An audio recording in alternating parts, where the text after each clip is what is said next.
આજે ગુરુવાર અને 19 સપ્ટેમ્બર 2024 સવારે 10:05 થઈ છે અને અમે કાશી વિશ્વનાથની નગરી ઉત્તર કાશીમાં અને મારા પરમ સ્નેહી પરમ મિત્ર છેલ્લા 25 વર્ષથી અમે લોકો જોડાયેલા છીએ ગુલાબસિંહજી નેગી આપણા માંડલે આવી ગયા છે અને ચારધામના જે કેદારનાથ દાદાના આપણે દર્શન કરાવેલા પૂજારીશ્રીના એના મેઇન પ્રણેતા અને કાશી વિશ્વનાથ દાદાનો થોડુંક એમના મોઢે સાંભળીએ गुलाबसिंह जी इसका महत्व बोल दिए।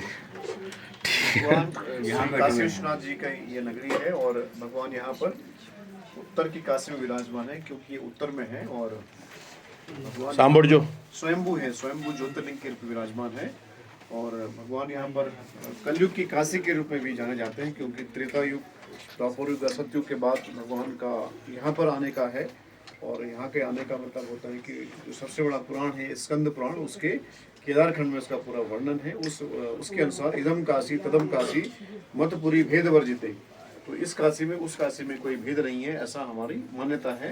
और ये मान्यता क्यों है कि भगवान जो मोक्ष काशी कही गई, जिसको बनारस कहते हैं, जिसको पूर्व काशी कहते हैं, तो वो भगवान को यहाँ पर आने का इसलिए हुआ क्योंकि कलयुग में उस मंदिर को साफ मिला था कि उस जगह साफ मिला था ये काशी नष्ट हो जाएगी, जो पूर्व काशी जिसे बनारस कहते हैं, तो उसके स्थान को नष्ट किया गया, भ्रष्ट कर दिया गया। जो औरंगजेब आए तो उसने सब खत्म कर दिए, इसलिए पूर्व इसकी भविष्यवाणी महादेव के द्वारा कर दी गई थी कि मैं अपना स्थान हिमालय में उत्तर की काशी जो उत्तर में है और जहाँ माँ गंगा माँ यमुना का जो उद्गम स्थल है, जहाँ पे निकलती ओरिजिन प्लेस है, तो वहाँ पर अपना स्थान बनाएंगे। और उस स्थान पर जहाँ पे वर्णनाथ पर्वत है, तो वर्णनाथ पर्वत के ये तलहटी में ही भगवान विराजमान है और इन दोनों की जो सीमा है वो वर्णा और असी दो नदियाँ होती हैं उसको बनाती है।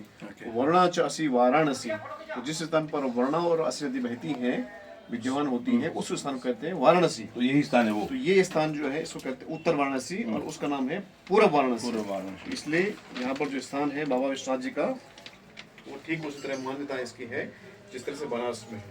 तो इसलिए प्राचीन काल का काशी उसको माना गया है और वर्तमान में मतलब कलयुग में काशी इसको माना गया है। तो इसलिए इन दोनों में कोई अंतर नहीं है।